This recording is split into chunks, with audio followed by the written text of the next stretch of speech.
I'm a police officer in the southern US, in a suburban department of about 100 sworn officers. I work in a college town. I've been on about 10 years now, made sergeant 4 years ago, but at the time of this story, I was just 2 years on, working night shift patrol. I've been lucky that not a lot has affected me, mentally anyway, during my career. I don't have kids. That's how it gets you usually. You can build all the mental walls you want, but when you have an emotional connection with your kids and see something happening to kids, the walls mean nothing. Anyway, this one stuck with me. Still makes my hair stand on end, especially when it rains. It was September, just after midnight. I get put on a call of shots fired. Now, normally these calls turn out to be either fireworks or perhaps a car backfiring, but mostly fireworks. So unless you get multiple calls on it, or if a confirmed gunman or someone confirmed wounded, we just send one unit. That night, it was me. The shots fired was reported around a college football stadium. This was during football season, so there were a bunch of really big white tents set up around the parking lots for tailgaters. I notified dispatch that I was on scene, and started rolling through the parking lots, casting my spotlight here and there. It was raining pretty heavily, and hard to see. About halfway through the lots, my spotlight illuminated the silhouette of a man sitting in a folding chair under one of those big tents. I pulled closer and lit him up, and notified dispatch that I was out with one in the parking lot. His back was to me. He appeared to be hunched forward, as if his elbows were on his knees and his head leaning forward. I walked towards him and started calling out to him. I can't remember exactly what I said, but something like, "Hey man, you okay? You heard anything strange? Can you come talk to me?" He didn't move or answer. As I drew closer, I lit him up with my flashlight. I then noticed the outline of a shotgun on the pavement next to him. Combined with him not answering and the nature of the call, it was enough for me to break leather and have dispatch hold the channel. I kept calling to him as I approached, asking him to show me his hands, etc. 30 feet, 20 feet, 10 feet. My handgun, Glock Model 22, has a Streamlight TLR-1 light on it, so I had him lit up. 6 feet, under the tent with him, 5 feet, 4 feet. I close on him, come around to the front of him. Shotgun suicides are difficult. Often if they put the barrel under their chin, the blast from the barrel will blow the gun out from under their chin before the shot even hits them. There was a guy in my hometown that succeeded in a shotgun suicide, only because he did it in front of a pond. Put the barrel under his chin and pulled the trigger. Only managed to blow his face off.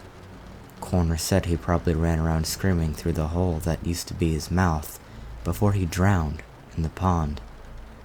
This guy succeeded. Blew his head clean off.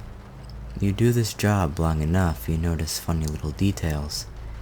His elbows were indeed resting on his knees.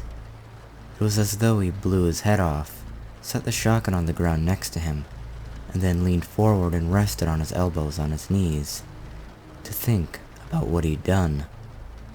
About that time I noticed that, even though I was underneath the tent with him, it felt like it was still raining. And then, I looked up. This is probably the creepiest, most unexplainable thing that has ever happened to me. I used to work overnight as a security guard at the local port. Usually, none of the port workers would stay overnight, except for the safety official. I wouldn't be on the shift alone since the site has a radius of nearly 2 miles. Overnight, usually there would be 3 guards, including me. Since the area was fairly big, There were different posts, but the front gate was the main entrance area where all of the guards would be stationed overnight, since there was no need to put them in other posts, due to the fact there was no activity in the site at this time. The veteran guards that have been there for years would often say that the site was haunted, given the fact that there have been accidents and deaths that occurred in the area a long time ago. I was aware that people died there due to freak accidents, and I do believe in angels and demons since I'm actually a religious person. But I always thought that the superiors were just messing with the new guys.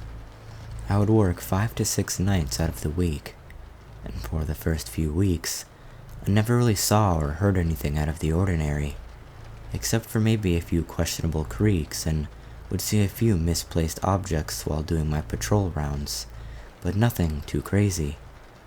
Just to describe the setting to you, this is a fairly big site, and on occasions, when there were big projects being constructed at the port, the workers would sometimes stay overnight. Due to the fact that there were times where port workers were required to stay at the port for a few days, there's a gym in the site for their convenience. This gym is fairly old. In the gym there's a sauna, weights, and even a racquetball court. If you don't know what a racquetball court is, it's similar to an indoor tennis court, with thin plastered walls and thick glass doors. Usually on our patrol rounds, me and one of the other guards, Mike, would stop by the gym and play a few rounds of racquetball before returning back to the front gate. On one of those nights, me and Mike decided to hit a full workout instead of playing racquetball in the cage. This is around 2:30 a.m., and the entire building is so quiet you can hear the electricity running through the lights. The air conditioner is off, and so is everything else. The only thing that's running are the lights. 15 to 20 minutes into the workout, we hear a loud thump. We crossed it off as nothing and continued working out. Then after a few minutes, we heard the loud thump once more. At first we thought it was our lieutenant, which could have been walking around, but then we radioed him and he gave us his location, which was front gate. We tried thinking logically on what could be making those thumps on the wall. They were coming from the court on the other side. We thought it was the air conditioner, but then we remembered that it was off, and even when it's switched on during the day, there's no reports of thumps coming from the air conditioner. After a few more minutes, the thumps started occurring, one right after the other. We were very creeped out at this point, but what we were about to witness still scares the absolute crap out of me till this day. We started to approach the other side of the gym to where the glass door was. We turned on the flashlight and aimed it towards the clear glass door, and I got chills all over my body, and I started tearing so much out of fear that I was about to cry. We saw one of the balls rolling slowly by itself inside the court, but there was no one in there. So that means the loud thumps were the balls mysteriously being tossed against the walls, as if someone or something was playing inside the cage. We were both so confused and frightened to how this was really happening. We couldn't make sense of any of it. We were so scared we started yelling and running away, because we knew that there was probably something evil toying with us right there. As we sprinted full speed back to the front gate, the lieutenant saw us and asked why we were tearing and running in a ridiculous manner. We told him what we had witnessed, and his facial expression scared us even more. He then said, "That's why there's always guards that quit often. There's something evil in the area, and it's not the first time that something bad has happened here." He then showed us security footage of dark figures in shadows literally passing through the office areas, and lights mysteriously switching on and off. Till this day, I still get chills recounting my experience with my friends and family, and I'm even getting chills right now as I'm typing this. I had never had a real encounter with the supernatural until that night. Many say that it was a demonic presence messing around. Others say it was a ghost of a dead person who died in the area. I don't know what it was, but I didn't last long in the job after that. There were other experiences, but I'll save that for a later time. I'm a graffiti artist. Before you judge me and say I'm a bad person or whatever, hear me out. I work on my pieces in my city, Birmingham in the United Kingdom. This happened a few weeks back, on the east side of the city. There's a canal that runs through the city, which is naturally full of tags and graffiti pieces, and it's a pretty quiet spot.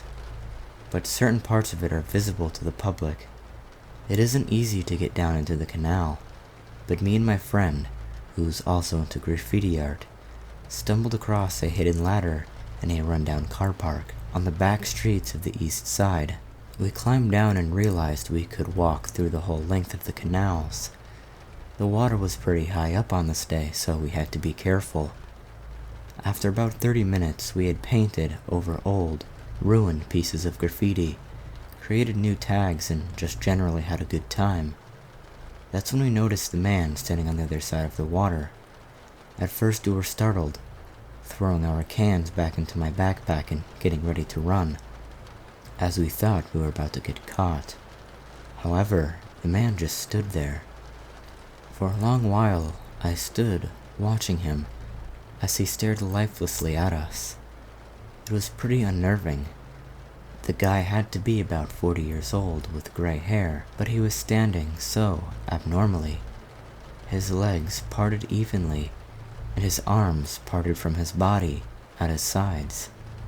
He didn't move, he just stared. I looked at my friend, who I'll call Josh for this story, and he looked back at me. By the looks, unnerved. He decided to shout, "Hey," at the man, and then, "You alright, buddy?" At first I thought this was a bad idea, but I just let it happen to see the man's reaction. Nothing. He just stood there, like a mannequin. We were pretty shaken up, but we just said to walk further along the canal and continue painting. About an hour later, we'd pretty much forgotten about the whole thing. We were now down to our last 2 cans of paint, so we were about to call it a day. Then I stepped back to see what we'd created. Just then, I noticed the same man from before, standing in the middle of the dirty canal just staring lifelessly at us. I was so surprised to see him that I dropped my can into the canal and turned to face Josh. He noticed the man too. The man took the first step we'd seen him take all day, towards us. We dropped the cans and sprinted across the path back to the ladder. We pretty much ran all the way back to the city center, where we caught our breath and tried to figure out what the heck we just experienced. I spent a lot of my childhood in the woodland forest, both behind and to the left of my grandparents' house. I wouldn't always go into them alone. In fact, more often than not, I had my younger cousin, we'll call him Ben, with me on my misadventures. One in particular really stands out to me. So Ben and I would most of the time just wander around for the first mile of the forest and look for ponds and animal bones and weird fungi. Normal young boy stuff. Well, one year in school, I got a backpack with a little built-in compass on the top. It only really worked if you set it flat on the ground. But hey, it was still a working compass, and that meant we could go a little even further into the woods without the fear of getting lost. So one day Ben and I met at the middle of the levee and started our journey. We got about 3 or 4 miles in when we happened upon a clearing, which isn't necessarily uncommon, but this one was. First thing we noticed is that this was nearly a perfect rectangle, save one corner that was kinda dented from the trees, and about half the size of a football field. The next thing we noticed was the grass. It was completely different there, like that thick, super dark green grass you see on rich people's lawns. Not the thin, scraggly stuff that grew everywhere else, or even the kind some people purposely grew to attract deer to hunt. Yee. I asked my cousin if he knew anybody that lived out this far, thinking it might have been someone's hunting ground or backyard or something. He wasn't sure, so we walked the entire perimeter to try and find a trail or back road. There was nothing like that, just the same thorns and bushes like we all stumbled from. It was like the whole field was just dropped there. Now, if you've been in the woods long enough, you know that a patch of grass, both longer and brighter than the rest, usually is the result of a lot of feces or a dead carcass. Well, in the near center of the field, there was indeed a patch of grass both longer and brighter. We investigated and found it was the latter, at least what was left of it. A long spine with no ribs or skull sat in the middle of the patch. My guess is it was a cow or horse, seeing as how both are prevailed in the farmlands. The odd thing about it was the spine was completely straight, no curve and no slouch, just flat and straight. We decided we were more creeped out than curious at that point and wanted to head home. I knew which direction we came from, but I was excited to use the compass, so I set it on the ground. 3 things struck me almost simultaneously. First, the spine was pointing the exact direction we came from. Secondly, I couldn't hear a single bird, squirrel, or insect. The third was my compass had a crack down the middle. I don't know if you've seen the backpack I'm talking about, but the glass part on the compass is super thick. It would have taken a hammer and determination to crack it, much more than just a simple walk through the woods. Being the big brave cousin I was, I decided not to mention it to Ben, seeing as how he was already a bedwetter. I slung on my backpack with confidence and headed toward home. The next few years we decided on several occasions to make the journey back out there. Only problem is we never found it again. We met at the same place every time, headed in the same direction, and walked what we always felt was more than the same distance. We never found that clearing again. My brother told me about how him and my other cousin, the older brother of Ben, had the same thing happen to them, but with a lean to full of broken glass and bungee cord. I've read up on some stories of people out west finding towns in the desert and never being able to find them again, even though they took the exact same roads. I can only assume we experienced the same phenomenon. Not necessarily scary, but fascinating nonetheless. When I was 14, I walked into our dining room. My little sister, who was 8, was standing partially concealed by the curtains. I spoke to her, and she turned. It was not my sister. The girl was holding a black cat and smiled at me as if she was waiting for me to say something. Then she disappeared. I ran to my mom, scared silly, and told her. My mom is very open to unexplained stuff and never panics. Fast forward 15 years and I am married with 2 daughters, 8 and 12. I walked into the living room to see my oldest standing partially concealed behind the drapes. I speak to her and she turns. She smiles expectantly as she strokes Shadow, our black cat. She doesn't disappear, but she is the girl I saw at 14 in my childhood home. I tell my mom, and she says, well, there you go. Mystery solved. So last Friday, I, a 25-year-old female, had a little time to kill before picking up my kids from school. And it was a gorgeous day, so I decided to spend some time cruising some back roads in my hometown, small and rural, listening to music. I passed this guy with his thumb out, trying to catch a ride, and I almost picked this guy up. He looked to be late 30s, early 40s, carrying a fishing pole and a backpack. Pretty innocent looking, I guess. But see, I'm a lone female, And I've been taught with hundreds of hitchhiker gone wrong stories that you just keep driving. So I kept driving. And as I'm driving, I have this internal dialogue of guilt about my decision not to pick this guy up. You know, if I was hitchhiking, I'd hope someone would pick me up. And I mean, really, what's the worst that could happen? That mixed with my new self-improvement goal of doing things that scare me as often as possible, led me to the conclusion that if when I looped back around he was still walking, I would pick him up. Sure enough, about 10 minutes later, he was still there. I was feeling a little nervous pulling over getting him, but what was I going to do? Peel out while he was trying to get in my vehicle? As soon as he gets in, I realize I've probably made a horrible mistake, because he seemed like he was tweaking balls and smelled god-awful. Because this dude was looking at me like I was a feast, and he was starved, I didn't realize exactly how rattled I was with my decision until he asked me for a smoke, and my hands were shaking so bad I barely pulled one out of my pack without breaking it. Driving made it easier to hide my nerves, but I was initially freaking out and trying to decide how I would beat this guy's butt if he did anything. His name was Wayne. He lives about 5 minutes from where I picked him up. Meanwhile, he's telling me how he lost his license due to DUIs and how he's living in his house with an old man.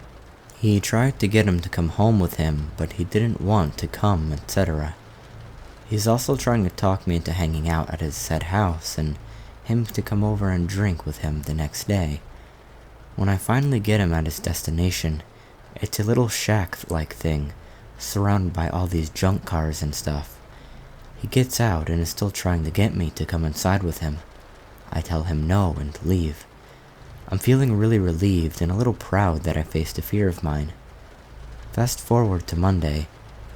My instructor says, "Oh my god, apparently someone got murdered down the so-and-such road. Do you know anyone down that way?" I say, "Wow, you know, that's really ironic. I took a hitchhiker down that road Friday. His name was Wayne, I think." Probably wasn't 15 minutes later when I see old Wayne's face all over Facebook saying the TBI has picked him up for stabbing someone to death at the very house I dropped him off at on Friday. Graphic information of how he stabbed him in the lungs, and the victim bled out in that little shack, and the old man he was living with doesn't even exist. I swear, I'll never pick up another hitchhiker in my life. This happened about 13 years ago, when I was a sophomore in college, attending a liberal arts school in Suffolk County, New York. Within the first month or two of freshman year, I had found myself in a very tight-knit group of fellow theater geeks, 6 guys, myself included, and 1 girl. And they all loved horror movies and ghost stories. I had found my crew. Freshman year was tough, but we all held each other up and made the whole experience more enjoyable for one another. At the beginning of sophomore year, we decided that in October, as the Halloween season was ramping up, we would find a creepy wooded spot in a nearby town some night and scare the crap out of ourselves. We did some research and found that there is a particularly isolated area about 30 minutes away, infamous for paranormal sightings. Perfect. The 7 of us split into 2 different cars and headed out into the night. Allow me to set the scene. You turn off a busy main road, flooded with strip malls and restaurants and whatnot, and you are almost immediately greeted by complete darkness. Again, this area was very heavily wooded. It was essentially a large web of winding roads, surrounded by trees, very few streetlights, and very few houses. Without a GPS or a good sense of direction, one could easily get lost in there. We all made sure to have fully charged phones and flashlights, just in case, but the goal was to keep driving until we collectively decided to pull over and go exploring. So, per the directions, we made a left off the main road, driving for 30 minutes or so into this dark network, picking directions at random, just getting intentionally lost. Our cars made a turn and, to our surprise, there was a huge log in front of us. We had reached a dead end of some kind, with nothing but trees beyond it. We all got out to see exactly what it was, stepped over the log, and noticed two narrow trails leading in different directions. This seemed like as good a time as any to grab our flashlights and do some amateur ghost hunting. We flipped a coin and set off on the trail to the right. The trail was so narrow that we had to walk single file to avoid getting whacked by branches. For whatever reason, I ended up in the back. I'm usually pretty rational and level-headed, but I have to say, the further we went in, the more I was overcome with an uneasy feeling. I kept hearing sounds deep in the woods, unable to shake the feeling we were being watched. But I seemed to be the only one who heard these things, so I shrugged it off as my imagination. And in any case, the whole point of us being there was to get scared. Not to mention the fact that we were all 7 able-bodied college students. What would we come across that could take us down? We headed down this trail for about 20 minutes, and just when I thought it would never end, we came to a massive clearing, and I mean massive. It was a large open field of unkept grass, comparable in scope to a golf course, but not nearly as well manicured. Trees surrounded the entire field, which was so large we could not see the end of it from where we were standing. I was thrilled to get out of that narrow trail, but I don't think any of us were expecting to find an area so vast. One of us looked to the right and said, "Hey, check that out." We all turned and there was an old, dilapidated house several hundred yards away. The house was completely dark, with no cars or signs of anyone actually living there. We walked over and shined our flashlights at it, and sure enough, the windows and doors were all boarded up. I managed to peer between the boards on one of the windows, and what I could see was an old white couch covered in plastic, but an otherwise empty room. Whoever used to live here, they were long gone. Because there was no way in, and because we all felt sufficiently creeped out by the house anyway, we decided to walk closer to the trail we had come in from, have a seat in the field, and figure out where to go next. We walked towards the narrow trail, but before we could sit, my friend Mark stopped what he was doing. His expression dropped, and he pointed. We all turned and, on the very far side of the field, directly across from where we had come in, we could see someone tall, lanky, and pale dancing among the trees. And by dancing, I mean it was skipping around, grabbing a tree, swinging around it, and then doing the same to another tree. Basically, a do-si-do. The moon was so bright and the woods so dark, it actually took a second for us to really understand what we were looking at. Jay, the 6'4" skeptic of the group, wasn't seeing it. I leaned into him and pointed in that direction, and said, "Jay, look where I'm pointing. Don't you see that?" He squinted a bit, and the second that he saw it, he gasped with everything he had, clutched my arm, and whispered, "What the heck is that?" What happened next sent shockwaves through all of us. Whoever this was, they stopped dancing, looked in our direction, and started charging straight at us. Without even thinking, we freaked out and ran back to the trail.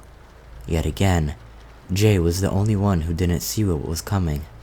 He shouted after us, "Guys, what is it? Where are you going?" After about 15 seconds of running, I heard Jay scream, "Oh my God!" I looked back and saw his flashlight following the rest of us into the trail. While the walk into the woods took about 20 minutes, we made it back to our 2 cars, hopped in, and were peeling away in closer to 5. Once we were all a safe distance away, we pulled over, got out, and checked in with each other about what had just happened. My heart was pounding, and I know everyone else was feeling the same way. Nearly 15 years later, We are all still friends, living in different states yet keeping in touch through marriages, divorces, and children, etc. But occasionally, out of the blue, one of us will send a group text to the others with something to the effect of, "The woods, that really happened, right?" It most certainly did. That experience is always in the back of my mind, and I'm pretty sure it always will be. Here's the thing that still resonates with me about that night. Whoever that was, they were dancing maniacally in the woods at 1 in the morning, and then ran directly for a group of young adults, not at all fazed by the fact that they were severely outnumbered. Did he know we were there from the second we parked? Was he the sound that I kept hearing when we were walking through the trail? Whatever the case may be, when he came for us that night, you can be sure none of us wanted to stick around and see what he was truly capable of. I live in the deep woods in southern Missouri. The nearest civilization outside our trailer house down the road is a gas station town a couple miles away. I've lived here since I was 6 months old and spent my days in the woods. I don't remember a time where I didn't know the winding paths and clearings like the back of my hand. There were always stories of something in the woods. A local tribesman told tale of a spirit that wandered the woods at night. I was deeply invested in stories of ghosts and monsters and that sort of stuff, so the tribesman's tale was pretty run-of-the-mill. I didn't think much of it until a few years ago. One night around 2010, I was walking the usual trail and got a feeling that something wasn't right. It was like I was walking 3 feet behind my body. It was the sound of a snapping branch that brought my body and mind back together. But it wasn't a twig or small limb. It was a large oak branch about as wide as me. It hit the ground with a hard thud. After that, the woods became completely silent. No owls or coyotes howling. Not even the night breeze. The only sound was my own stunned breathing. Out of the darkness, 2 glowing eyes looked directly at me from the shadows. They were several yards down the trail, yet still seemed several feet off the ground. A low, thundering growl came from that same direction. It was like the growl of a tiger mixed with a bear. I wanted to run back home, but my legs wouldn't budge. My breathing picked up and became more and more like gasping for air. The growling stopped as the creature started to turn around to go deeper into the woods, showing me its form in the moonlight. It didn't seem of this world. I can only describe it as a black mountain lion with the head and body size of a grizzly bear. It looked like it hadn't ate in a month. It was nothing more than skin and bones. Only when I was alone again in the woods would my legs let me sprint back home and lock myself in my room with a survival knife. Occasionally on the quietest nights of the year, I can hear it outside my window, and the same eyes from that night appear out of the darkness. I never go outside without my knife anymore, even during the day. I've had several friends that have come over for the day go home that night and tell me of how they feel like they're being watched from outside. So, I've always been open to paranormal things. I recall several things as a child, but the older I get, the less I see as adulthood and responsibilities have overtaken my ability to see things that I once did. I had a son in January of 2011.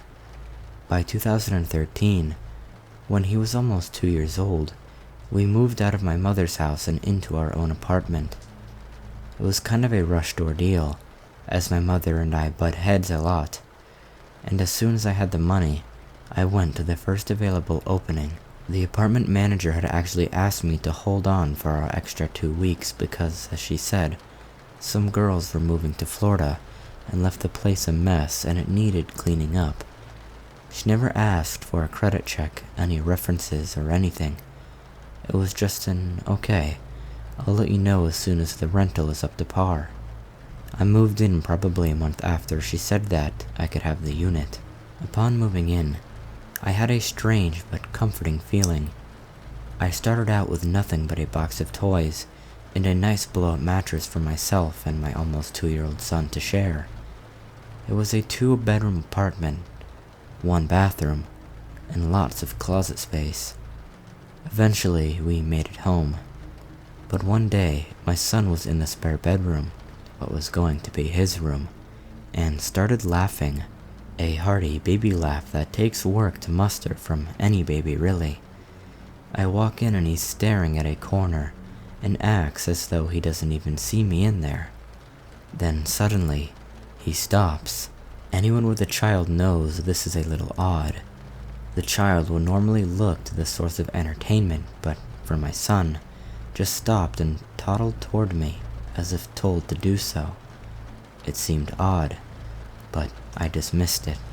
Fast forward a few months, we've got our own beds, although I let him sleep in mine, and I awake one night to him belly laughing once again, full on giggles in the darkness, nothing but the moonlight through the sheer curtains bouncing from my face onto his, since I'm the one facing the window, and he's looking over my shoulder into the darkness. A big smile is spread over his face as I say, "What's so funny, my honey?" He says, "The man," as he's still gazing over my shoulder. But then, his smile gets scared and serious, and he puts his tiny finger over his lips, and as though he's mimicking someone, he says, "Shh, no mama, no man, go night-night." Needless to say, I did not go night-night for that night. Days and weeks passed when small incidents happened where he'd be laughing or talking about his friend. I started not worrying about it because, to me, it was not that big of a deal. He stopped being creepy at night. One day, though, he was in what was supposed to be his room just cracking up laughing once again. When he came into the living room, I asked him, "What's so funny in there, bud?" And he replied, "The man, he's funny. He tells me jokes. He's not a monster, he tells me jokes. He's nice, mama." I was like, okay. He's got an imaginary friend. Wonderful. Whatever. This goes on another week or two until one day he's in his room, having a full conversation. I don't recall what. I just remember hearing him chatting in there as if having an actual conversation, and him repeating a word I knew he didn't know. Too big for an almost 2-year-old's vocabulary. He comes into the living room and I ask again, "Who are you talking to in there?" He says, "The man, mama." I knew I shouldn't ask, but I did, and I said, "What's the man look like?" And he replies, "Bumpy. He's bumpy, Mom. Looks like a monster, but not a monster, Mom. He's nice. He tells jokes, he's nice." I'm sitting there like, okay, cool. This is totally an imaginary friend. All is fine, and that was that. A few days later, I wake up suddenly to a fight in the hallway. My next-door neighbor had come home drunk and was banging on her apartment door like a complete psycho. I had grown up rather comfortable in a town where, literally, locking your doors was optional, so for once, I went to the door to lock it so this woman wouldn't accidentally open my door, and it was already locked. The door handle, the deadbolt, and the chain lock. I had never locked the deadbolt, let alone the chain lock. I was confused but wrote it off as me being a tired mom. The next morning, bright and early, my son wakes me up to, "Mama, the man saves us. He locked the door from the bad lady, Mama." Again I read it off as he heard the commotion the night before and credited his imaginary friend for my actions. Later that day, I had just gotten a carload of groceries, and I took the first few bags in and up the stairs, and I get a movie in for my son to occupy him while I go get the rest inside. I go out on maybe what is the 3rd or 4th trip, and my neighbor catches me. She's my age. I hadn't met her before, but she seems kind. She approaches me and introduces herself and asks, "Maybe this isn't appropriate, but how much did you pay for that apartment?" I didn't exactly know the rules to how units were priced, or what have you, so I just vaguely asked why, and she said, "Well, did they tell you what happened there?" And I was like, "No, she said she was waiting on some girls to move out that were going to Florida, but..." I trailed off. She says, "No, there was a dad and a son who lived in there. They both had like genetic disease where you get bumps or polyps all over the skin. The son killed himself in the spare bedroom by overdosing. Nobody knew for days. They had all sorts of cleaning crews in there. It's a shame too, because he'd always tell my kids jokes and say, 'See, I tell jokes, I'm not a monster.' He was so sweet to my boys. He was so worried about scaring them.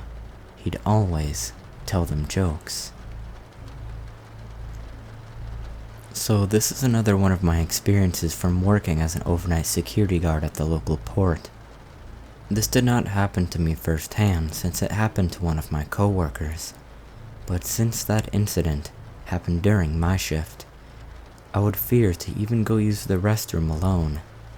So just to recap on the setting, the local port has a radius of nearly 2 miles, and there are 3 overnight security guards on the shift, including me.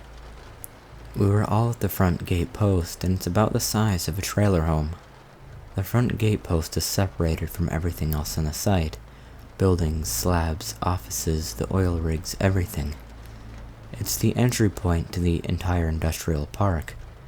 The offices and restrooms are about walking distance from our post, and it's really dark since there wasn't really any illumination around. Around 2 a.m. the lieutenant walked out of the post to go use the restroom. The restrooms are deep in the center of the offices. The offices carry a very creepy vibe because they were constructed around the 1950s, so the wooden floorboards and walls were like the style there.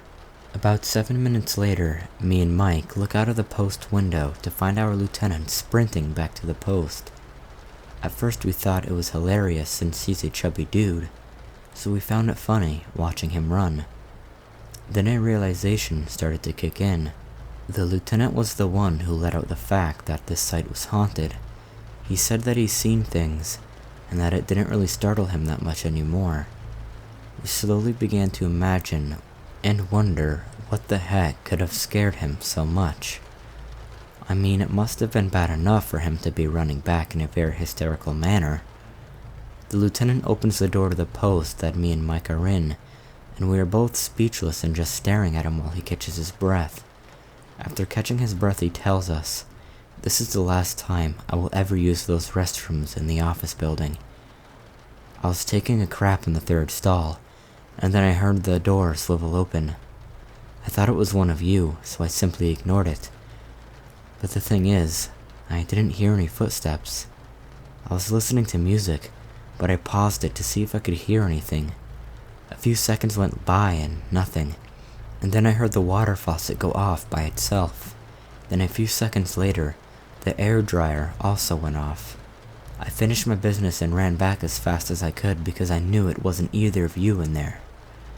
The creepier part about this is that both the water faucet and the hand dryer are both motion activated, so in order for them to have gone off, something must have triggered it. Before this incident, I was already skeptical about using the restroom alone. I hated going to the bathroom during my night shift because I was always anticipating something creepy like this to happen to me. The worst part is, when you're in there doing your business, you're in a vulnerable position. Also, those restrooms are way too deep in the building, and it's pitch black inside. You would need a flashlight to go inside, and it's really quiet and creepy. Me and my brother were always close. I had no idea that my brother was capable of attempted murder and rape. He never gave any signs, and it seemed like an otherwise good person. Let me give some context. My brother was 14 years old at the time, and my sister was 4. My family was on a trip to Washington, and my sister was really excited. On the way there, my brother was listening to music on his MP3 player. My sister saw something that interested her.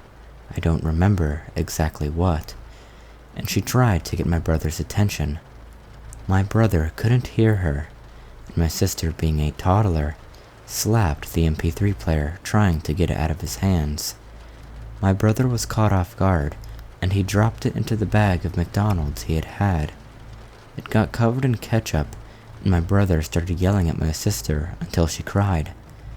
My parents had to break it up. Later that night, we got to a hotel, and I fell asleep immediately. I woke up in the middle of the night to my sister crying. I looked around and saw my sister bleeding everywhere. My mother asked what had happened to her, and my sister said that my brother tickled her, and then proceeded to cut her with a knife. I jolted up and looked around more closely. My brother was missing. My mother rushed my sister to the hospital, and after a bit of surgery, my sister was all right. However, one thing I hadn't noticed was that there was bleeding at her rear end, and the doctor said she had bruises that looked like something a rape victim might have. We never found my brother, and neither did the police, until 6 months later when his body was found in a lake in Canada, of all places, with self-inflicted wounds. My older brother and my mom purposely murdered my father back in August of 2016 by pouring antifreeze into his drink. It caused him to have 15 seizures and 20 heart attacks in 15 minutes, and they weren't even sorry. My brother looked at my dad straight in the eyes without an ounce of remorse or guilt as he handed him that drink.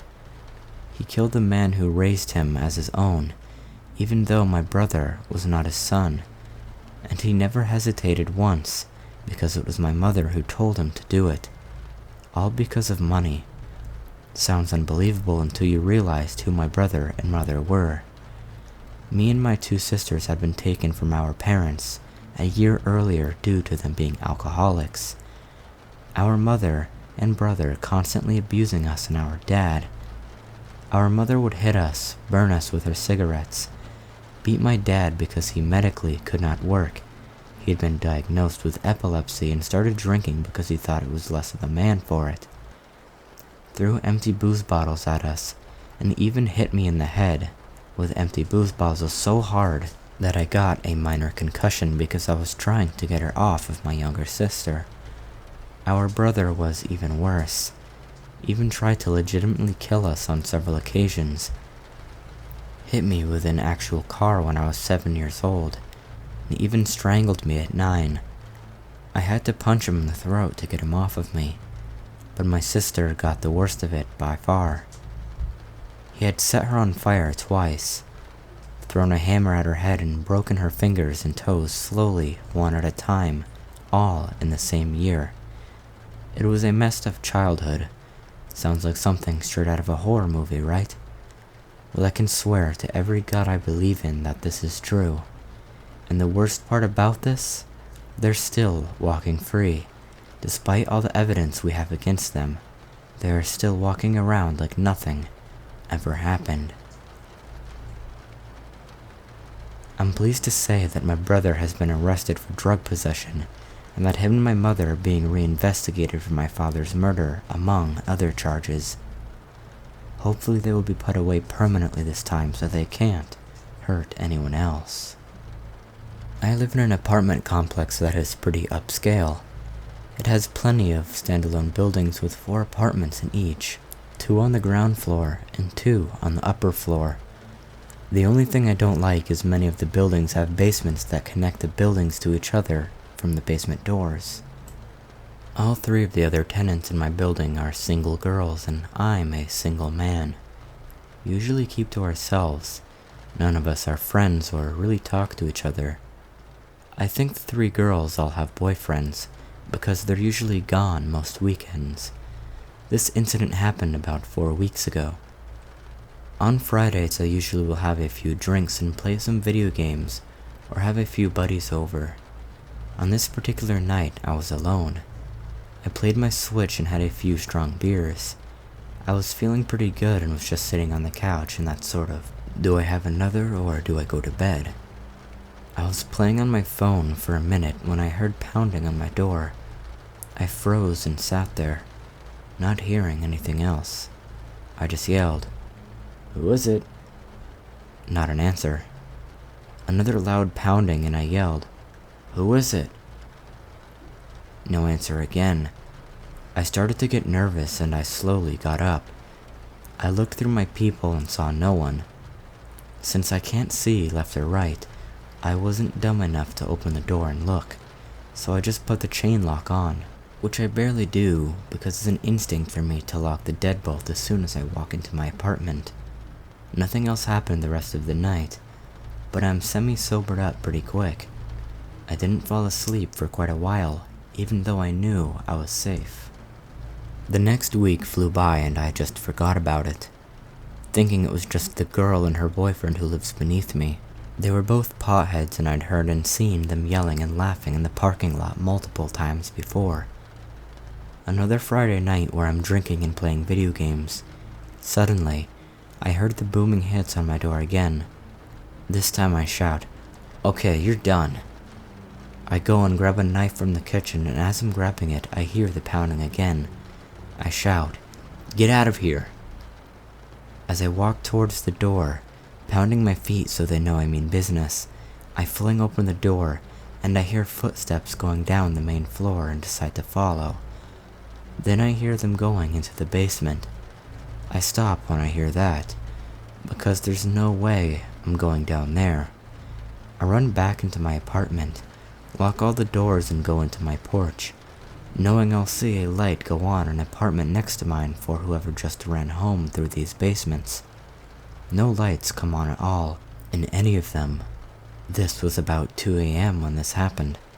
Nothing happened last week, but it's the weekend again and I'm a little freaked out, hoping it doesn't happen again tonight. This time, I have a baseball bat right by the door and I plan on charging out if it happens again. I have changed the names in this story because I'm not sure I'm allowed to even talk about this. This really happened to me. It feels good to finally get this out there. I've had so many other encounters, but nothing like this one.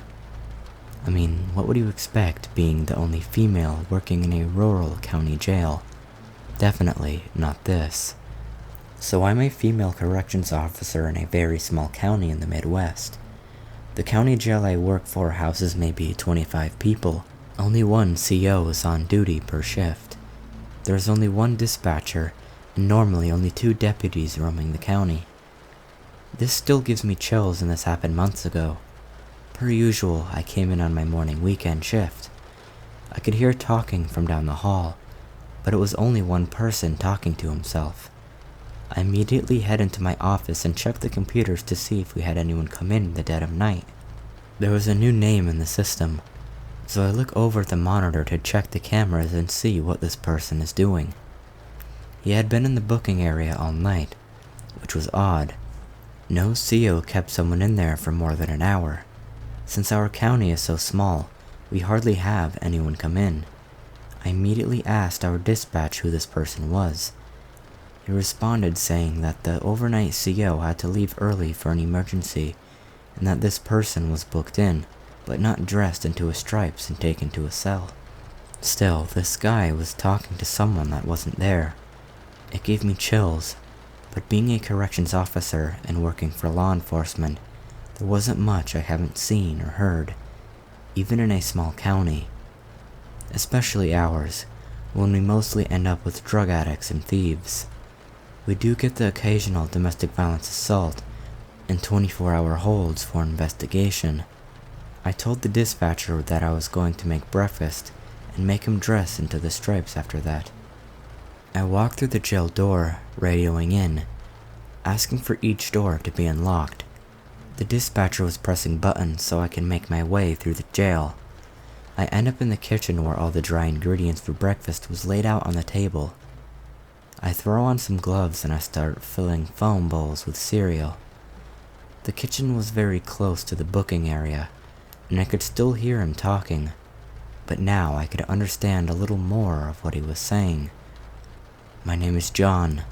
I am 5 years old." This man was at least 50 years old and 6 foot tall. I didn't think anything of it and continued with my day. After serving breakfast to the very few inmates we had, I went to the booking area. I fished for my keys and went to our supply closet where we kept our stripes. I handed them to him and told him he needed to dress into them. This is where everything gets a little crazy. He starts talking in Arabic and telling me that he is a god.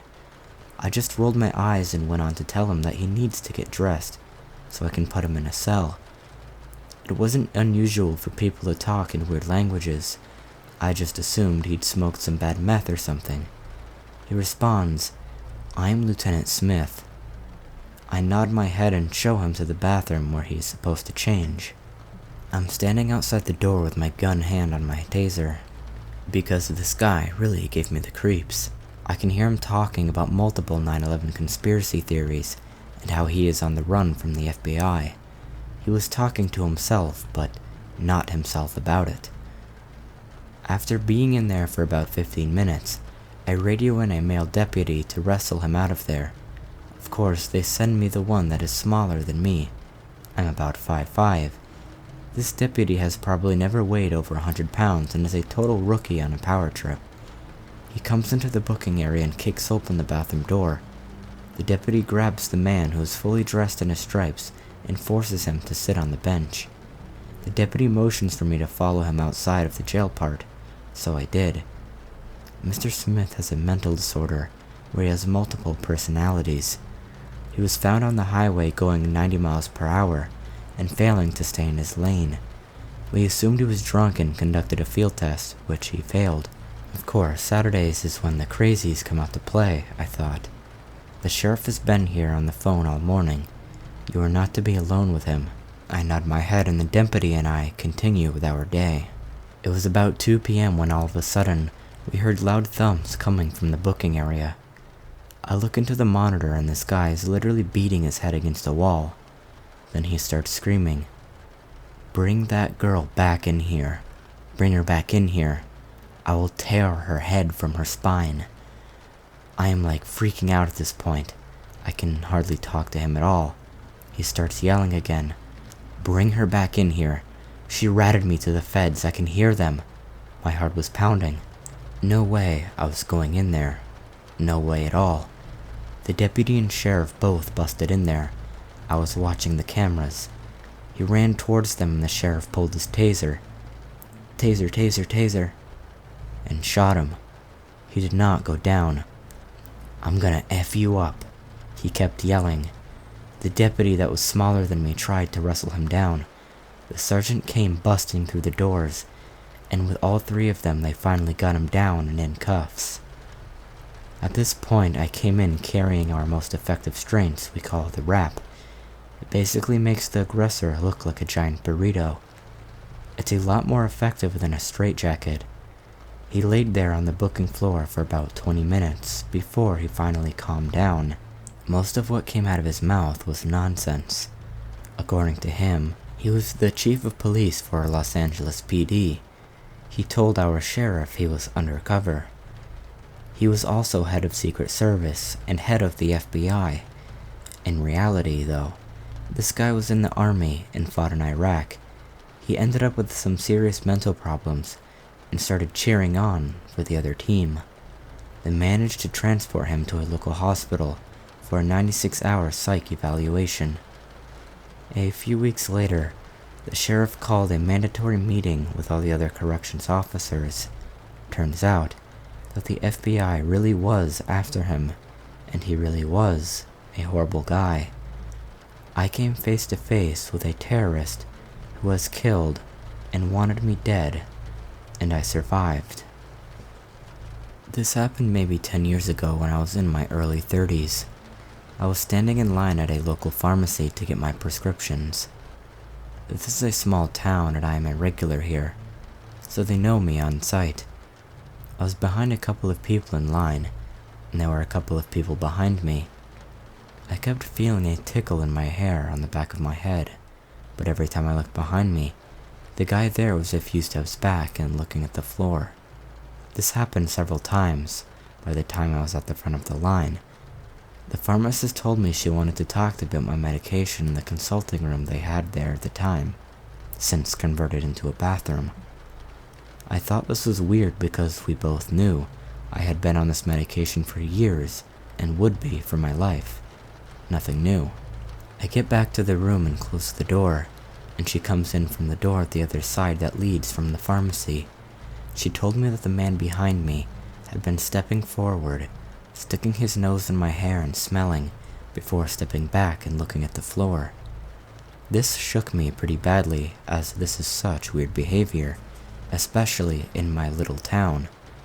The pharmacy staff insisted on having me wait there until the guy was distracted by another pharmacy employee, and they had a security guard walk me to my car and watch me drive off, to make sure I was gone before Hair Sniffer came out and saw what I was driving and what direction I was going.